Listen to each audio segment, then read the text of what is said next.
Today we're doing NBA player props here on PrizePicks for Friday, December 9th. Before I get started, there's a link in the description below to sign up for PrizePicks, or you can use promo code TUFF to sign up. We still do have that free square here, the Justin Herbert square, on PrizePicks, 0.5 pass yards, free square. I believe you can bet on this up to $20 here. So again, if you're not yet signed up for PrizePicks, promo code TUFF, or use the link in the description below to sign up. 100% deposit match. There's also a Discord link in the description where the main server is completely free.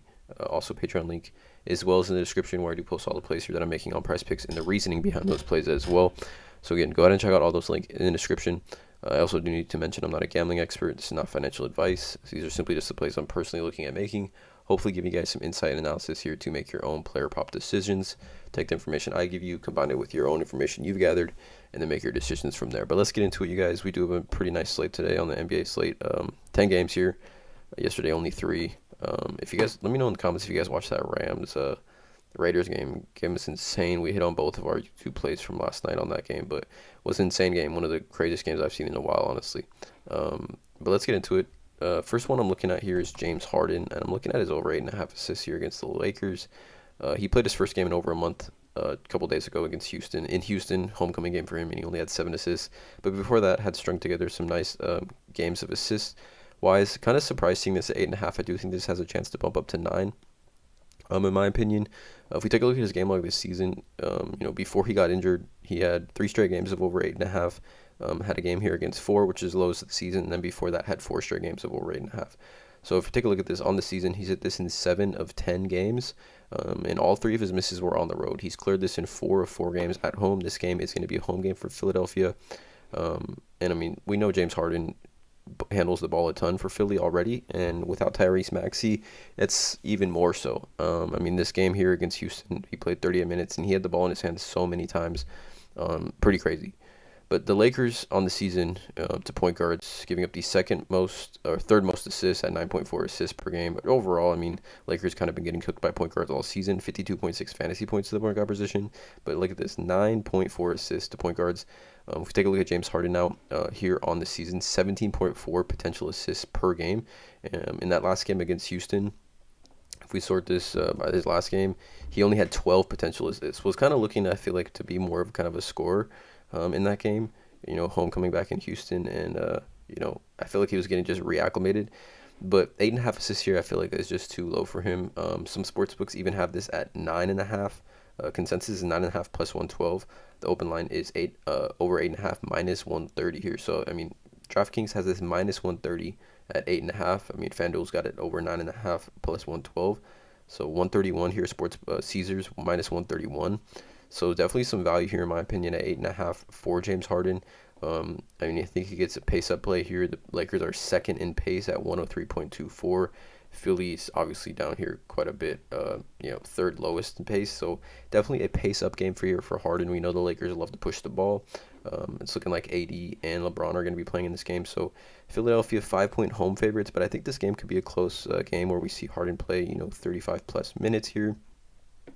I just don't see a reason why he doesn't play 35 plus minutes. And really, if you take a look at his lowest scoring game was when he played 34 minutes, and he had 11-4-4 against Toronto, which I don't even know what happened in this game. But pretty much anytime he's played over 35 plus minutes, he's had at least 7 assists here. 17.4 potential assists on the season. Again, no Tyrese Maxey. Ball handling should go up significantly.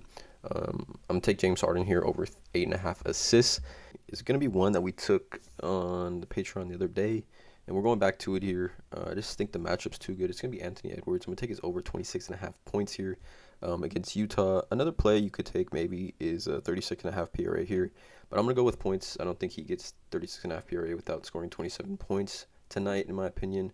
Anthony Edwards here has hit this 2 of his last 5, but 3 other hooks, right? 26, 26, 26, and then 2 29s here. But I just think today is the day he overcomes this hump of trying to get to 27 points. He's already faced Utah once this season. He had 30 points against Utah, and this game here was with Karl Anthony Towns in the lineup. So we already know Anthony Edwards' usage has gone up significantly without Karl Anthony Towns, and he's already scored 30 against them, right?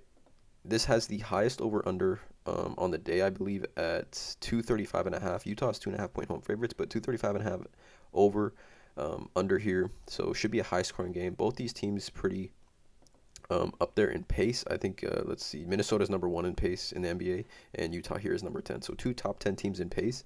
Utah's defensive rating is not that great here. Sixth lowest defensive rating in the NBA at 113.8. And we know Utah gives up a ton of points in the paint, right? 55.9 points in the paint. We just saw a very similar, I would say, offensive guard to Anthony Edwards, Anthony Simons, go off for 45 against Utah just the other day. Even Jordan Poole, who loves to attack the rim as well, had 36. So look at these two. I mean, Anthony Simons had 21 points in the first half in this game, 45 points against Utah. I mean, this was just 6 days ago. And you could say, offensively, Anthony Edwards and Anthony Simons have very similar offensive games. Both can jump out the gym, love to attack the basket, and can shoot the three ball very, very well. The Utah Jazz on the season giving up the fifth most points per game to the shooting guard position as well, 25.2. Overall, I mean, Anthony Edwards kind of in this offense without Towns is playing offensively like a 1, 2, or 3, right? So, I mean, if we take a look here, the Jazz to shoot the small forwards giving up 19.7 points per game.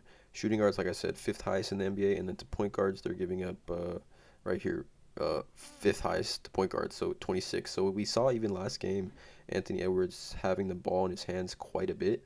That's why, I mean, he cleared this over of 36.5 PRA at 42. But I just think in this game here, when he already had 30 against Utah with Towns, if we take a look at his game log here without Towns this season, I mean, 1 over and then 2 hooks, right? 18 shots in each of these 3 games here. Massive minutes, 35 plus minutes here. And I mean, 26, 2 hooks and a 29. I mean, I'll take my chances here of him scoring one more point or getting to the free throw line at least just one more time here, or just scoring one more basket in this game. Highest over under on the day here. I just think variety of factors for Anthony Edwards to clear this line today. Taking over here, 26.5 points for him. So, and James Harden over 8.5 assists. Anthony Edwards over 26.5 points here. Going back to it. 2 player props. Let me know in the comments below how you guys feel about these plays. Drop a like on this video, hit that subscribe button, and as always, let's cash.